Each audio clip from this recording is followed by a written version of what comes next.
जैसा कि अस्सलाम वालेकुम गाइस, जैसा कि आप जानते हैं मेरा नाम दसनैन है। और आज मैं ना आपको ऐसे ही अमरूद के बूटे दिखाऊंगा जो कि हमारे पास बहुत ज़्यादा बिकते हैं, खूबसूरत भी हैं और बिकते भी हैं। तो इसलिए ना हम कभी कभार ना ये व्लॉग बनाने आ जाते हैं इधर, शहर वालों को दिखाने के लिए ना कभी कभार व्लॉग बनाने आ जाते हैं इधर दरख्तों में। इधर पहले भी मैं आया करता था जब मैं छोटा था ना। इधर मैं अमरूद लेने आया एक दिन। ये देखे, ये बहुत ही सुनसान जैसा बाग है। तो मैं ना एक दिन अकेला आया था इधर अमरूद लेने। मैंने कहा चलो जाता हूँ, उधर बंदे होंगे तो उनको कहूँगा, पैसे दूंगा, वो मुझे अमरूद देंगे और पैसे ले लेंगे और मैं अपने घर वापस चला हो जाऊँगा। तो वो मेरे घर में ना पाद 2-3 किलोमीटर है, उधर पैदल चल के मैं आया था। उस दिन मैं छोटा था, बहुत ही छोटा था। एज मेरी थी उस दिन 6-7 साल, 6-7 साल मेरी एज थी। तो मैं आया था अमरूद लेने। तो एक दिन ना मैंने जो पहाड़ी माखी होते हैं ना, बड़ा माखी, हम अपनी ज़बान में उसको बड़ा माखी बोलते हैं, शहर वाले तो पहाड़ी बोलते हैं।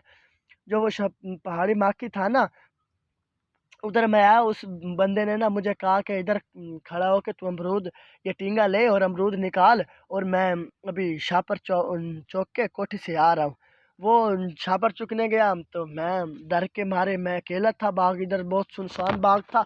अब तो इधर से ना इधर घास था, वो अब तो उन्होंने निकाल लिया है, ये बूटे रहने दिए हैं। और कब इतने बूटे भी बहुत सारे थे, अभी उन्होंने बूटे भी निकाल लिए कुछ इधर से।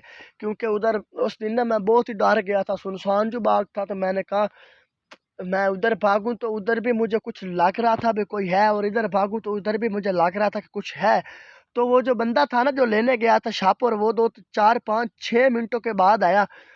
तो उसको मैंने ये कहानी बताई। उसने कहा ये बाग है तो भरा, पर कुछ नहीं होता, तुम तोड़ो अमरूद।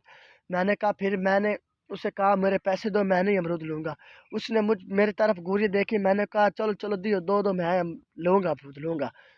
तो मैंने कहा मैं उधर चल के बैठता हूँ उधर कन्नी पे, तो मुझे तो अमरूद उठा के तोड़ के तो मुझे दे दो, मैं लेके घर जाऊंगा, मेरी अम्मी मेरा इंतज़ार कर लिया। उसने कहा नहीं, इधर ही तुम रह, इधर मैं निकालूंगा अमरूद, इधर अमरूद उतारूंगा और तुम्हें दूंगा, शापर में पहनते रहना और हम फिर जल्द घर में चले जाएंगे।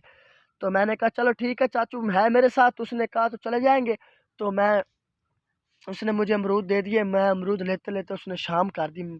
मैंने उन्हें उससे कहा भी सही कि मेरा रास्ता बहुत ही मैं अकेला हूँ, छोटा सा आया हूँ बच्चा, तो मैं डरता बहुत हूँ। तो जो इधर है ना फुफाद बड़ा है, तो उसने मेरी एक भी ना सुनी। उसने कहा नहीं नहीं, तुम इधर ही खड़ो, तुम इधर ही रहो, तुम इधर ही। मैंने कहा उसने जो अमरूद मुझे दिए ना, उसने कहा मैं तुम्हें छोड़ के आऊँगा शाम को। वो मैं शाम को बैठा रहा, रात के 9 बज गया, उन्होंने मुझे नहीं छोड़ा घर। फिर मुझे नींद आ गई, मैं उधर ही सो गया, मुझे पता नहीं था। मैं जब रात को 3-4 बजे पेशाब करने के लिए उठता उठता था घर में भी, तो मैं उठा ना, तो उधर मुझे सारी जगह सुनसान लग रही थी। मगर फिर मुझे ज़हन में आया कि मैं तो अमरूद लेने आया था, तो इधर सो गया। तो मैं जल्द से जल्द, वो मैंने बंदा देखा वो सोया था, मैंने बाहर से कुंडी लगाई, जल्द से जल्द भागा 2 बजे।